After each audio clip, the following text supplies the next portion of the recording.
The human beauty movement is founded or was founded by Jennifer Norman. And I was drawn to it because they're promoting radical self-acceptance, self-love, self-compassion. That's what I'm all about.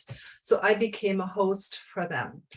And my story is I got my master's degree in clinical psychology in Germany a long time ago, probably before Petra was born, that's my guess, and worked for Lufthansa Airlines, discovered Santa Barbara on a trip here. And I'm spiritual, but not ultra spiritual, but my soul knew this is my true home. So as a young woman, I flew home and said to my parents, I need to go back immediately. This is where I belong. Came here for a year, lived on Miramar Beach, dated this guy who had a little beach house. I mean, I was high. This was just phenomenal. But a year later, I said, well, I need to get an education. So I got my master's degree in psychology and worked, interestingly enough, as a therapist for a while near Munich. And then I switched to human resources, worked for an international company, hired and then fired, unfortunately. And then I got laid off too in 1994, which was traumatic and sad at the time, but it opened the door to my life here. And a Turkish friend of mine said, Petra, you love Santa Barbara so much. Why don't you go there? And that's all I needed to hear. So I sold everything I had and came with 2 bags, and I'm still here. And that's why I feel I really earned living in Santa Barbara. It hasn't been an easy journey. But every day, I swear, when I see my ocean and I put my feet in the water or even go in, I swim usually on Butterfly Beach, which Phaedra may know, of course. And so that's my personal story. Professionally, I did several things here in Santa Barbara. I helped people quit smoking. So I taught nicotine addiction classes. Then I moved over to Westlake Village to the Health and Longevity Institute, where I facilitated consultations on various health and wellness related issues. Then I taught weight loss for Sansom Clinic here in town and was a different person then. I was a sought after coach. People said, Petra's tough, you need to be in her class, she'll hold you accountable. I'm no longer that person, and I'll tell you why. I saw that these hardcore diets worked. Short term. Even my patients in the 1-year long-term weight management phase started gaining their weight back. Can you guess why? What was not being addressed? Emotional eating. So what is emotional eating? Eating when we're not physically hungry, when we're stressed, bored, anxious, tired, lonely, feeling overwhelmed, underappreciated, or if we celebrate. Food can be used for many different mood regulation. So before I do this monologue, I like more a conversation. And if you wouldn't mind sharing, this is a safe space, what interested you in tonight's topic? We only have 2 of you, so either one can kick it off. I'll start. I am interested in it. I just know that throughout my life, probably eating when I'm not just stressed or anxious, I've had a bad day, I'll end up going out to dinner. It's my favorite thing to do, and I'll eat way more than I should or what I shouldn't be eating. And I just thought it would be something that probably a good thing to address. I'm pretty healthy. I exercise. I'm not overweight per se, but I know that I have some bad habits. So I thought it would be interesting to figure out a little bit better way of dealing with that as I get older. I'm in my mid 40s, and I kind of worry that things aren't going to be as easy to, it gets harder to lose weight as you get older. And then I think for me too, sorry to keep going, but the stress of the last few years. And I feel like it's kind of a constant stress all the time with everything going on. It's also accumulated, I think, Yeah. So I just figure some tips and tools to how to regulate that a little bit would be helpful. You'll get that tonight. And thank you for sharing. Yes. What about you, Phaedra? Yeah, so I'm interested in it just because I struggle with it myself a lot. So I just thought learning more about it would Mhm. help me address it. I've gotten help from therapists and stuff before, but right now I'm not seeing anyone. So I've been following your LinkedIn, and I just thought Thank I you. wanted to like meet you kind of and see Yeah, what and you're all about. really my calling and my passion to help my clients not only have a healthy relationship with food, but a relaxed relationship with food. I had the most beautiful, skinniest women in my office. They were so at war with their bodies and with food. So even when you see somebody at a fairly healthy weight, you never know what that person is going through internally. And I want to throw this out right away that I am starting an 8-week course on September 12th online for only 8 women. I want to keep it small and intimate and to carry us through the holidays without stressing, without feeling overwhelmed and worrying about, once again, gaining weight during the holiday season. I know from my past experience as a health coach at Sansom Clinic that people dreaded the holidays. They were so concerned about starting with Halloween, eating themselves through the holidays. So I'm just pointing this out that there is a class coming up, and I'll send the link later. So let's dive into my favorite self-care quote. When I heard it, I said, wow, this is profound. Brianna Wiest is a young poet, and she writes, "True self-care is not soft baths and chocolate cake. It's making the choice to build a life we don't need to regularly escape from." But I'll say it again. True self-care is not soft baths or salt baths and chocolate cake. It's creating a life we don't need to escape from. That's in a nutshell how I work. Because people find me because they say, oh, I want to lose some weight. I'm an emotional eater, and I do not treat serious eating disorders.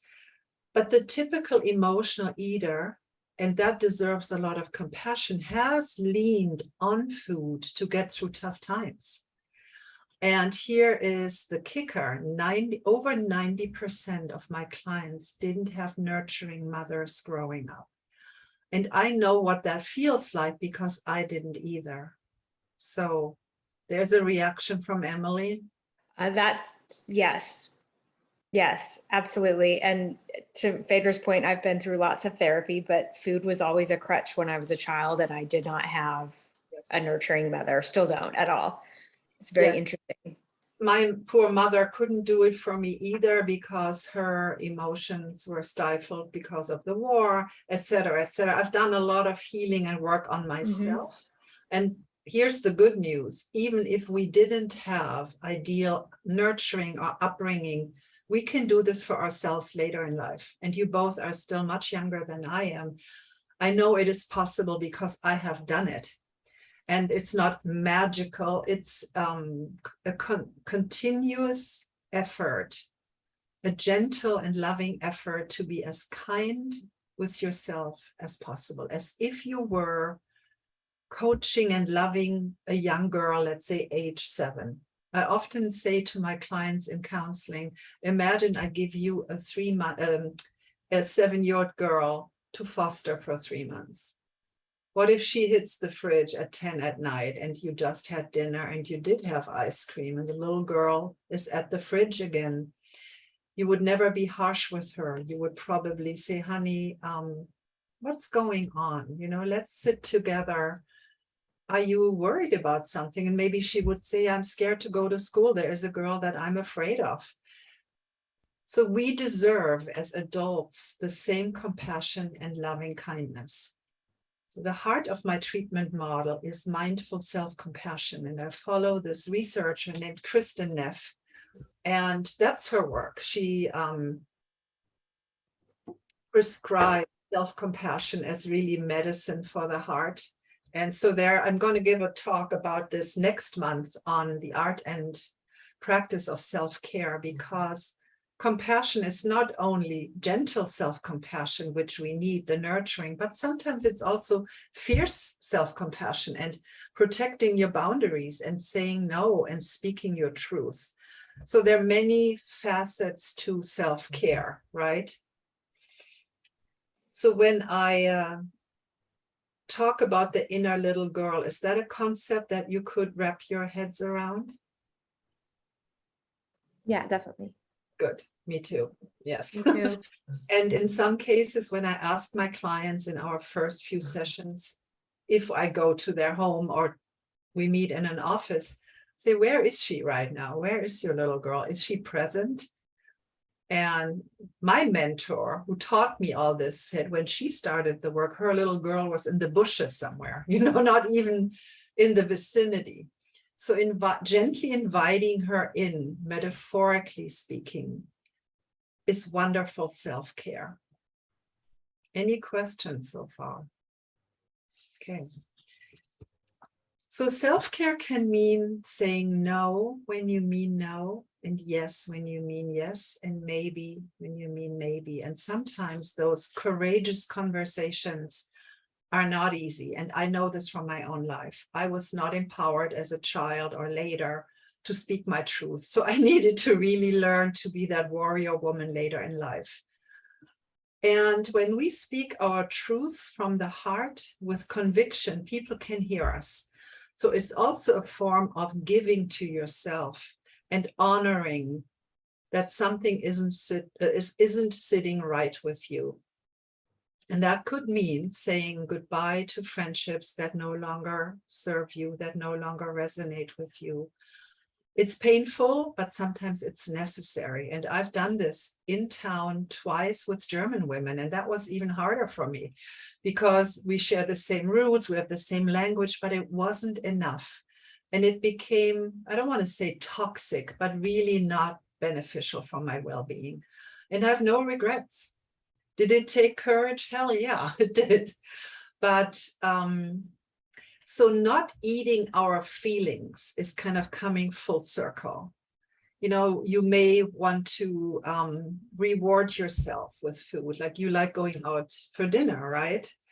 And what would you say, Emily, what's the core need that's being addressed? I mean, besides feeding yourself.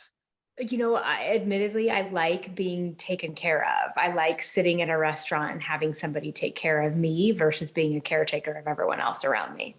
Yes, that's all. Thank you for pointing that out. When I worked at the Golden Door Resort and Spa, it's a very upscale spa near San Diego. 40 women, very successful, high achievers, were in the room on night one. And I would ask, who here is good at taking care of others and nurturing everyone else? Well, 40 hands went up. And when I asked who's good at doing it for herself, 2 hands went up. It's a feminine trait that we're so good at nurturing everybody else. So I highly encourage you to put yourself first in line to receive your care. How would you rate your emotional self-care on a scale from 1 to 10? Just today, this moment. 10 couldn't be better, and 1 needs attention. No, there's no labeling, no judging, just assessing. How would you rate yourself today on a scale from 1 to 10? Emotional self-care. I'd probably say like 4 today. Okay. And Emily? I'd probably say like a 6 or 7 today. Great. Some of my clients ask, is there a minus scale? Because so 4 and a 6 is pretty good and can shift, right? Can be different tomorrow. I also want to point out that we talked about setting and enforcing boundaries. I read once that a boundary doesn't have to be an electric fence. I like that. We don't have to go overboard and like bring the sword out, but we can just say, no, I don't feel comfortable doing this. End of story. Right? So checking in with yourself, what feels right, what doesn't feel right. I recently in January, well, not that recent, took a corporate job thinking, well, this is it. say goodbye to my entrepreneurial life, tried it for 3 weeks. Before I was supposed to go back in the office that Sunday, my whole being was screaming, no, I can't do it. And I've done this inner work for so long that I thought I'm going to have that tough conversation. So I called the CEO and he was shocked. He was very upset. He said, no, you're the right person for this job. And I said, no, I'm not. And I hung up and he had to process those feelings. That wasn't up to me, but I presented it as authentically as possible. Another huge part of self-care is allowing ourselves to take breaks and rest. Brené Brown is a vulnerability researcher, and she says it takes courage to say yes to rest and play in a culture that sees exhaustion as a status symbol. And I've lived in both cultures long enough to say it's true. I really feel Americans push very, very, very hard. Germans are high achievers too, but we defend our free time and cutting off and saying I'm unplugging, I've done enough.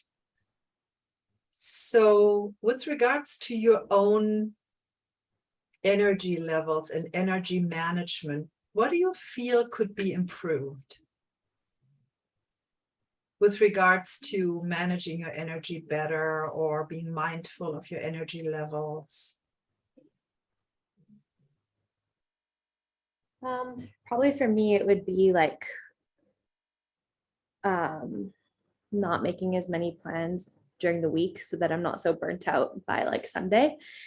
Because usually I'm like, okay, like I don't know, usually I'll do like my own thing one night a week, and then I'm always trying to, because I live by myself, so I'm trying to be out social, meeting up with people and doing things. And then I think I can, it's all fun and games until like Sunday when I'm just totally wiped, and then I just like, Yes. yeah, I don't feel good, like I don't feel rested. So right, so that's just good to acknowledge, that's all part of it. And just being aware of it is the first step. Yes. What about you, Emily, and energy levels or energy management? I think it's something that I'm getting better at. I'm doing, the hardest part for me is with work, getting myself so kind of tapped out by things because I say yes to too much. I think I'm doing better though at sort of pulling back and doing things that I enjoy, like on the weekends, instead of feeling like I need to be out being social, just sort of listening to myself and, reading a book or going for a walk or doing the things that I enjoy versus, trying to be social. Yes. And I want to just honor and acknowledge you both said Monday night, 7:00, I'm going to tune into this. So I think that is worth acknowledging. Can I say too, that's part of the reason I gave myself a 6 or a 7 today, is that I actually took time for myself today to attend this versus what I would normally do is just blow it off. So that's why I gave myself a higher score. And that leads me to a beautiful little self-care practice you can do whether you ever hire me or not, is bookending your day by setting an intention in the morning. For example, the intention could be, may I be gentle with myself and others. And at night, you bookend your day, you wrap up your day, not only with gratitude, but also listing a few things that went well and that you're proud of. I did this after a heartbreak many, many years ago, religiously for 6 months. And it got me through. It created such a shift. Sometimes I could only note, I'm proud of myself for getting through the day. Of course, now there's a lot more positive after my heart healed. But it's so interesting how we do so many things well and don't acknowledge it enough. So bookend your day. I just wrote down a few notes of what I wanted to cover. Emotional burnout can be caused by not honoring our energy levels. And I am a high achiever. I'm a type A German woman, but I'm also an intuitive empath. So I need to really, really be careful to not burn out. For example, me, like you said, Petra, going out too much. If I'm around too many people, too many nights a week, I get really frazzled. I need to retreat like a little animal, go back to the cave. And so checking in and sometimes even saying, you know I committed to this. Can I give myself permission to not go? And I say yes to that.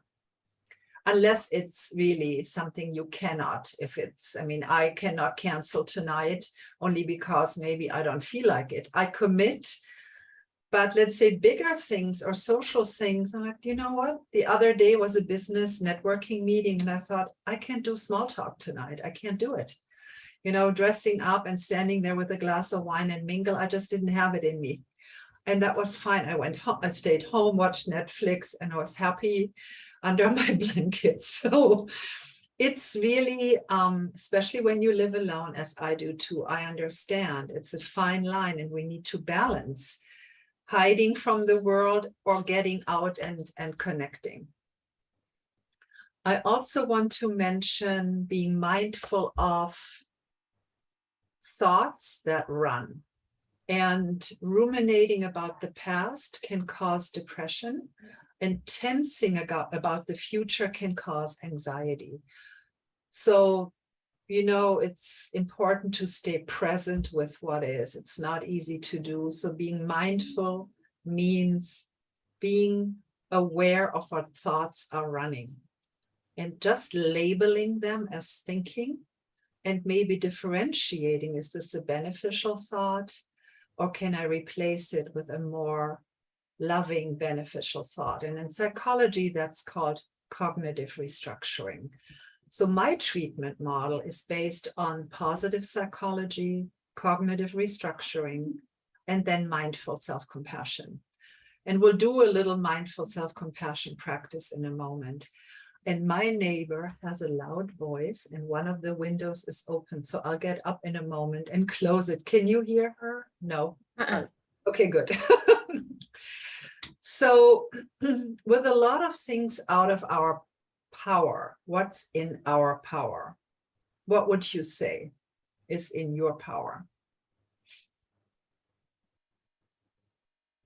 Reactions to other people's actions or thoughts. Yes. Yes. The thoughts that I have going through my head at any period of time are within my power, I think. Yes. To some extent.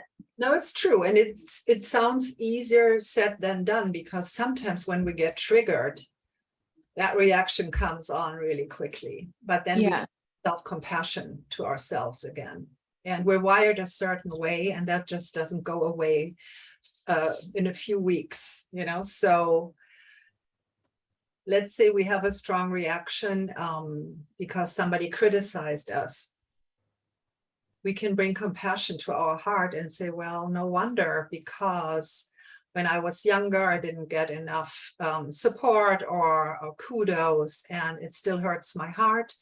And not taking things too personally is the hardest thing to do. But, over time, that can be practiced too. One of my character traits is I'm very impatient.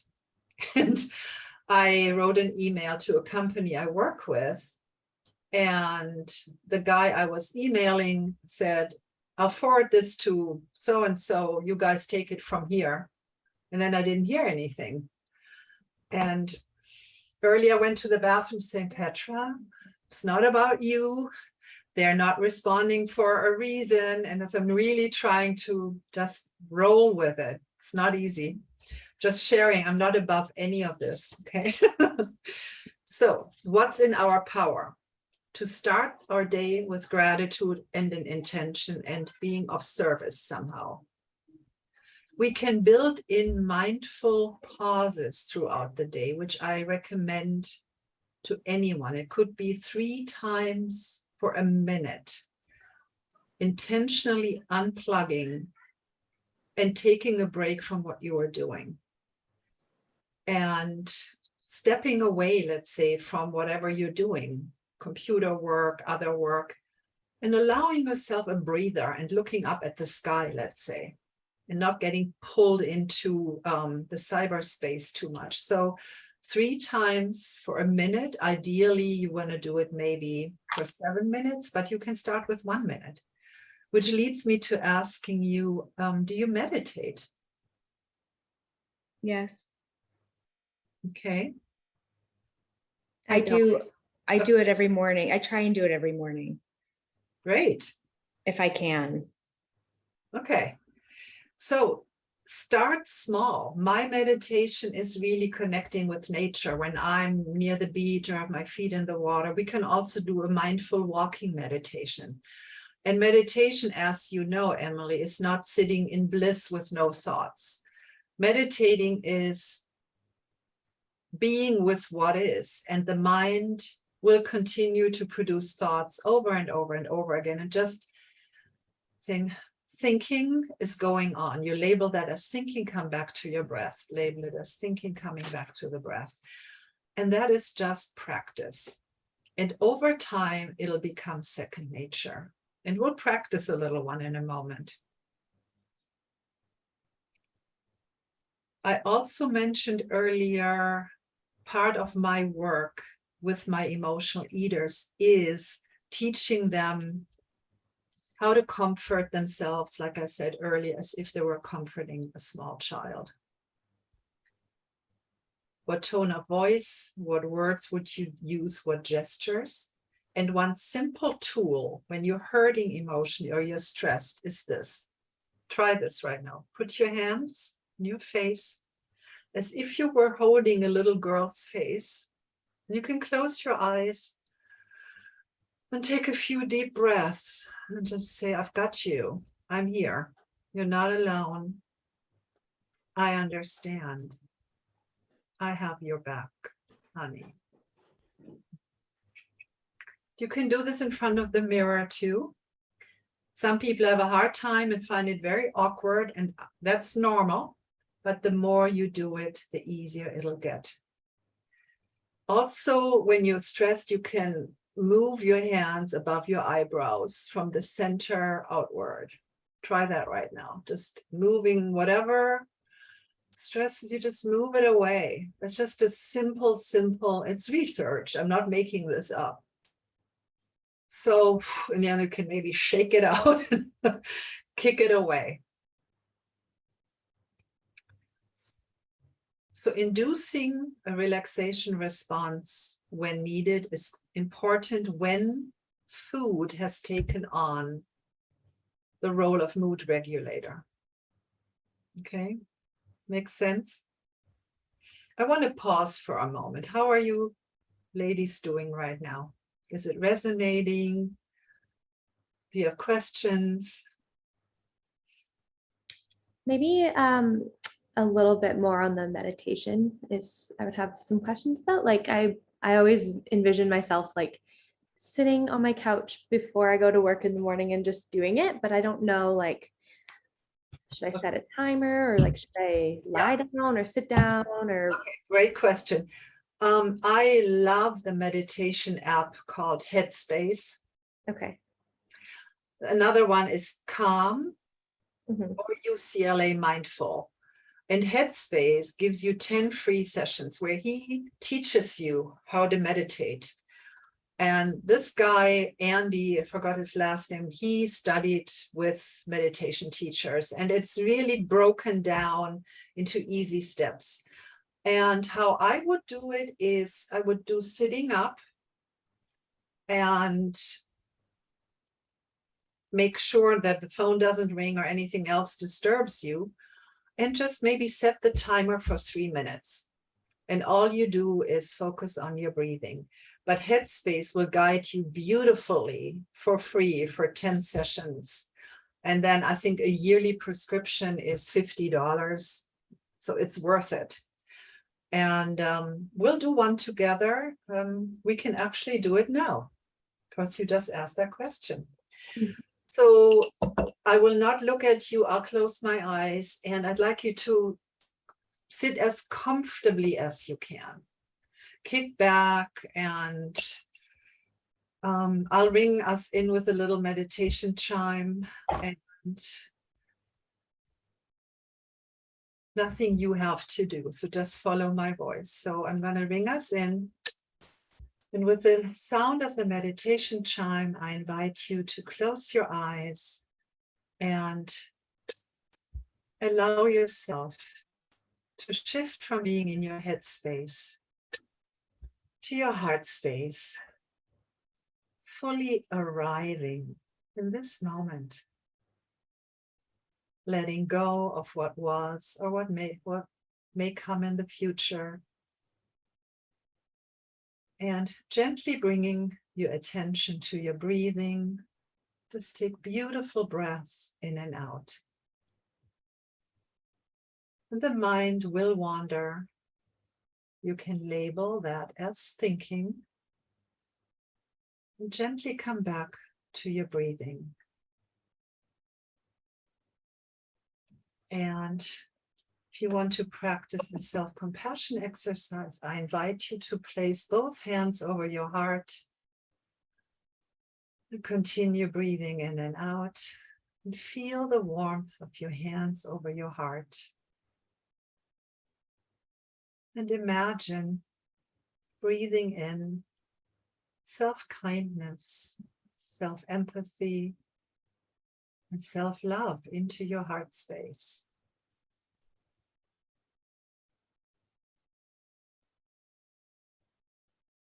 Allowing your whole nervous system to relax. Allowing your body to relax.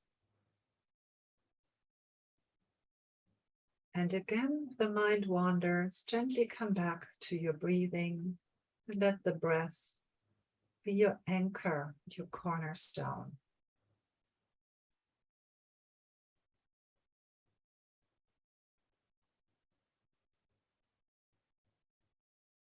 So meet yourself as you are in this moment.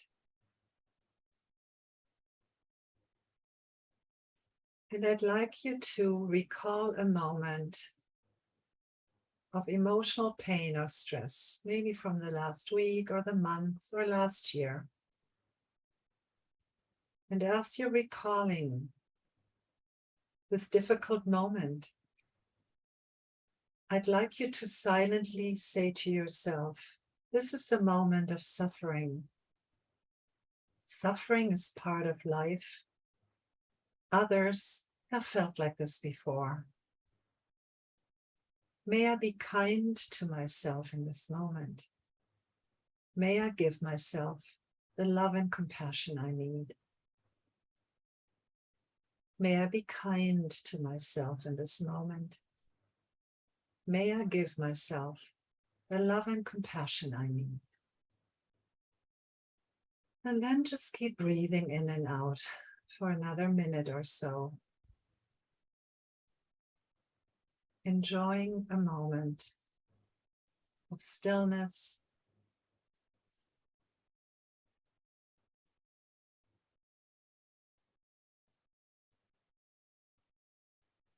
Being mindful of what is, thoughts, sounds, sensations in the body.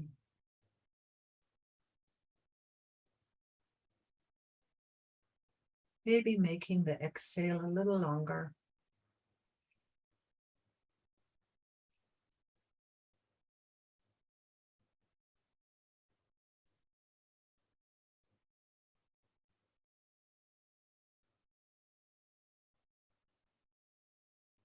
And in a moment, I'll ring the meditation bell again. And you'll come back to full awareness, but not yet.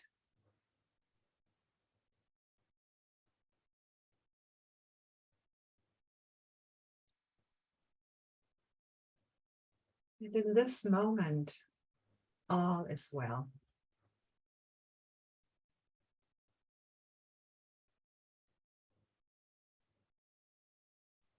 So very gently, there's no rush whatsoever. Maybe move your body a little bit, wiggle your toes. And when you're ready, open your eyes and stretch. Yes, some clients stretch. And that is so simple. When you're hurting, when you're upset, when you feel lonely, you can do the little self-compassion exercise. How did it go? It was Okay. really nice. Okay, good. Yeah, it was really nice. I'm used to doing, I do meditate, but I use that Headspace app. Oh, And so you I'm do? not used to just taking time out, just my own self like that. So that was really helpful, to a reminder that I can do it without, having the app if I'm Yeah. just, in a different place or whatever. So thank you. I did the app too, and I always fell asleep because I did it lying down on the floor. So when I did it late at night, but I thought that's fine too. Maybe I needed the rest. So there are no rules. Okay, it's not floating above the ground with no thoughts. It's the opposite. Meeting yourself exactly where you are. Good. I have a few more things I wanted to share. Self-care, I wrote down, is complex. And of course, we included the emotional self-care, spiritual self-care, maybe exercising, moving our bodies gently, but also feeding ourselves and nourishing and nurturing ourselves well.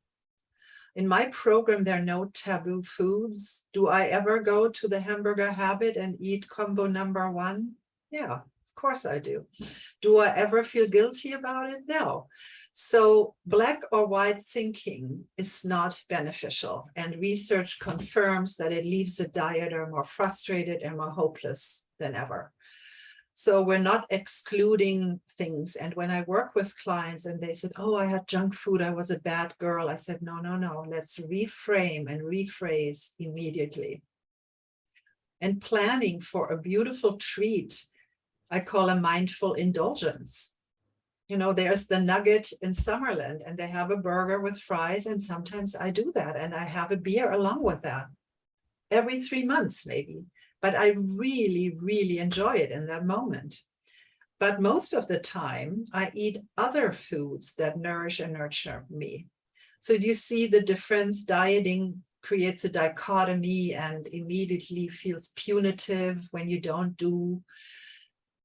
I'm so tired of challenges, and even the intermittent fasting can be detrimental to somebody who's struggling with emotional eating. So I'm very, very careful about all these things because I really feel, and this is a Petraism, we don't need more discipline, we need more nurturing.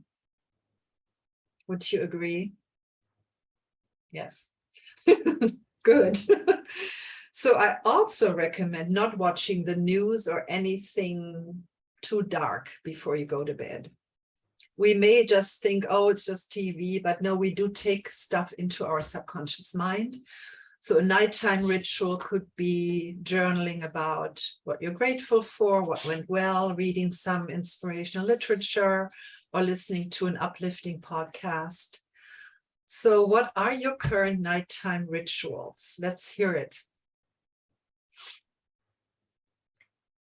For me, I don't really have a specific ritual. I just, I feel like by the time I'm done with my day, I'm so exhausted. I'm just so excited to get into my bed. And I'm not really a big TV person. I don't have a TV, but I like to read like fiction. So sometimes I'll read a chapter before bed. Good. But I definitely am addicted to my phone. So like I will be scrolling through Instagram or on my phone. And I'll try to like get that out of the way, then read and then go to sleep Good. right after reading. But sometimes I'll not read or I don't have a book, so I'll go on my phone. Got it. Yes. And Emily, what's your nighttime ritual? I try really hard. I go to bed at 8 o'clock, and I read until maybe I'll read. Sometimes it's a short period of time. Sometimes I read for an hour, but I really try and kind of tune out and have that like me time. That's really the only time alone I get during the day. So I try and go to bed early and by myself. I usually have a dog at the end of the bed. I apologize if you hear snoring. I'm sorry. Oh my. They're around me right now and they snore, but I do I turn my phone off at 8. And I try really, really, really hard not to look at it. And then I read a book and go to bed. It's so, I thank you for sharing. And it's so terribly addictive. I get it. I now have a method where I say enough. And it could vary. I could maybe unplug completely and pull the router. I mean, I even unplug the Wi-Fi router, so I can't. And it feels good because it's a conscious unplugging from those external forces. So maybe you can have a cutoff time of, I don't know. And don't be too hard on yourself. We all do it. And maybe find one more thing besides reading that could be soothing. What could it be? I would like to get in the habit of going to bed and thinking of, I think a friend had told me you're supposed to think of 3 things that you were grateful for. Yeah. I would love to get in the habit of doing something like that. I probably would find myself falling asleep while I was doing it, which probably isn't a bad thing. But I would like to get in the habit of just being a little bit more thinking of my wins during the day. Yes. To try and work on that self-compassion. I think that's something I'm really trying to work on. So I think that would be helpful.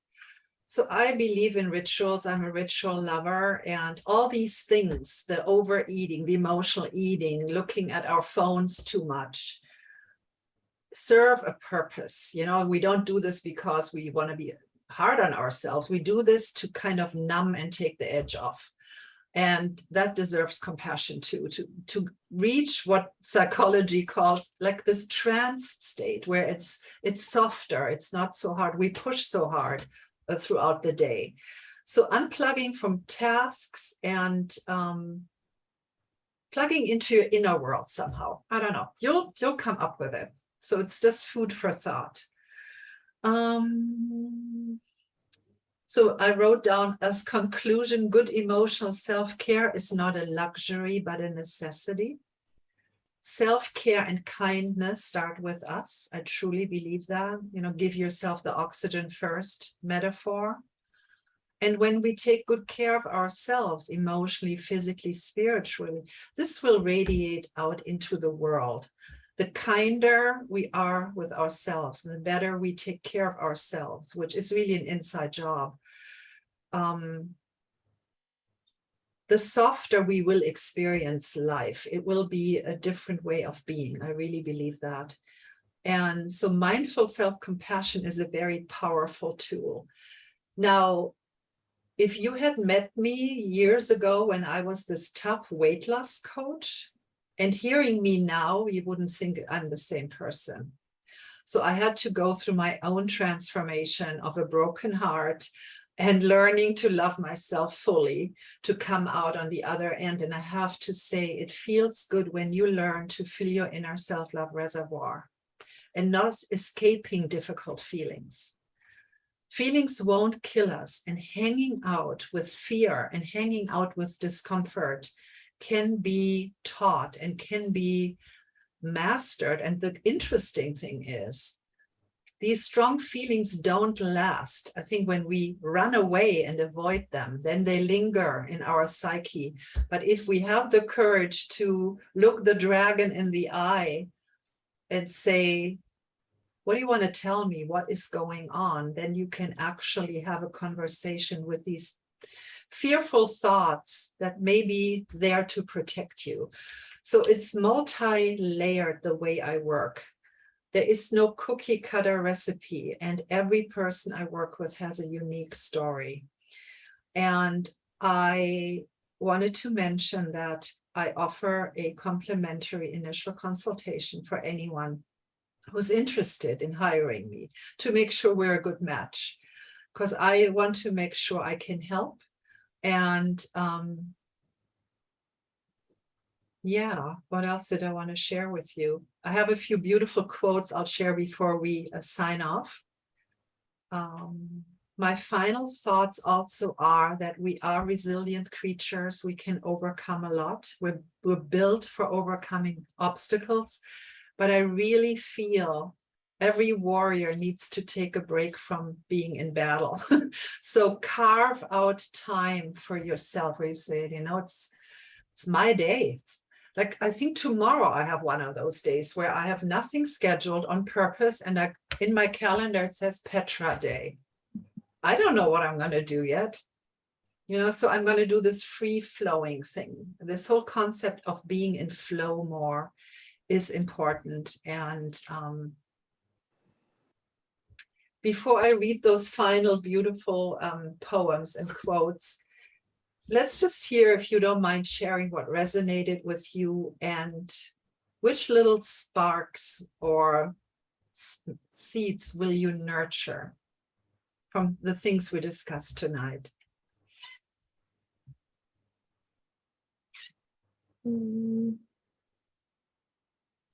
I personally like the idea of rituals as well, and actually making a point of doing it instead of just aimlessly kind of like taking care of yourself, but not actually making a point of going above and beyond to like create a space for yourself that you can maybe do better in.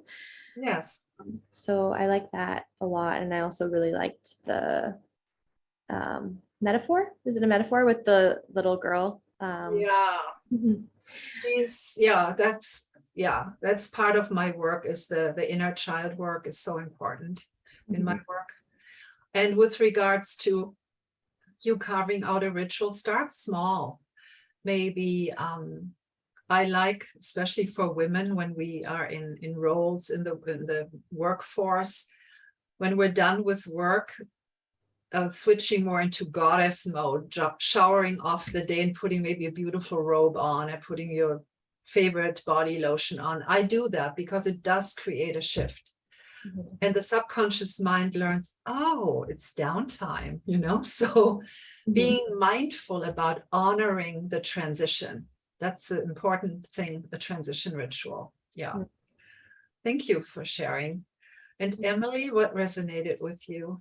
I think the metaphor as well. And then just like when you said it's like the airline and you hear it, I was just on a flight on Friday, you hear it over and over that you have to take care of yourself, give yourself oxygen first before you do it for other people. Yes. And I think it's one of those, we used to say in one of my corporate jobs, 7 times 7 ways, and you have to hear things over and over and over. And that really, like, I don't know, it really sort of like triggered something in my brain going, okay, you got to do a better job of taking care of yourself first. And sort of the permission to do it. Permission, that's exactly right. Giving ourselves permission is number one. And I don't want to sound too salesy, but I really would like to fill the group on September 12th. Maybe you know somebody who is too stressed during the holidays, and it's a curated program facilitated by me. And it's an hour a week starting September 12th. And I'm really looking forward to doing that, to navigate the holiday season differently this year.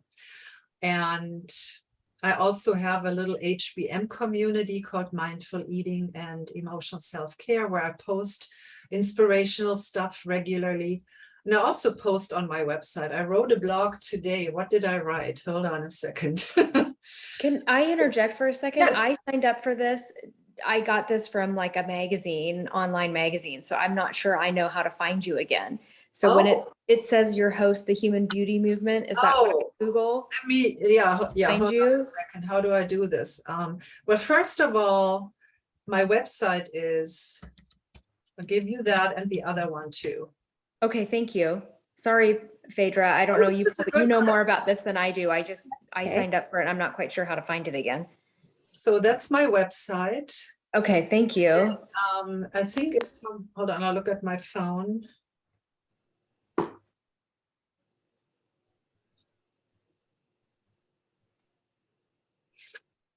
And Petra, how did you find me? LinkedIn, you said? Yeah, I don't know how I originally found you actually, but I just like, I don't know if Yeah. I follow you on LinkedIn or if I connected with you or something, but Okay. I see all of your posts all the time. Oh, good. Yeah. It's called the Human Beauty, the Human www. The Human Beauty Movement.com. And I'll give you my phone number too. And you can call me with questions.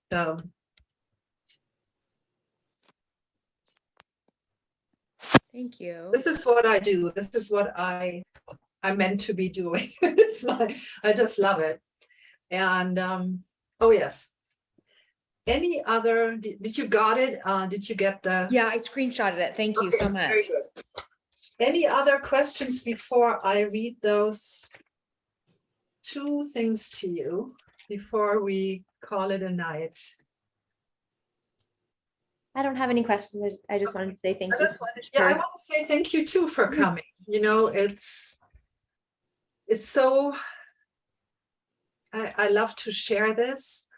I know it works because I really didn't know how to love myself when I was a young woman. And it feels, it's a good feeling. And it has nothing to do with ego. Okay. So this is a beautiful poem that I found. It's from Maria Sabina, a Mexican curandera, which means medicine woman and poet. So just take that in. Cure yourself with the light of the sun and the rays of the moon, with the sound of the river and the waterfall, with the swaying of the sea and the fluttering of birds. Heal yourself with mint, with neem and eucalyptus. Sweeten yourself with lavender, rosemary, and chamomile. Hug yourself with a cocoa bean and a touch of cinnamon. Put love in tea instead of sugar and take it looking at the stars. Heal yourself with the kisses that the wind gives you and the hugs of the rain. Get strong with bare feet on the ground and with everything that is born from it. Get smarter every day by listening to your intuition, looking at the world with the eye of your forehead. Jump, dance, sing so that you live happier. Heal yourself with beautiful love and always remember, you are the medicine. And the other one is short. In many shamanic societies, if you came to a medicine person complaining of being disheartened, dispirited, or depressed, they would ask one of 4 questions. When did you stop dancing? When did you stop singing? When did you stop being enchanted by stories? When did you stop being comforted by the sweet territory of silence? So my wish for you is much dancing, singing, and enchantment and peace. And that is it for tonight. And I'm so glad you came. Thank you so much. You sleep well. Be good to yourselves and gentle as if you were taking care of a little girl. And as I said, call me or email me with any questions. And I'd love it if you signed up on my website. I blog regularly. I write newsletters. That would be nice to stay connected. Thank you very much. Right. Thank you, Petra. Nice to meet you, Emily. Nice to meet you. Bye-bye. Take care. Night, ladies. Night.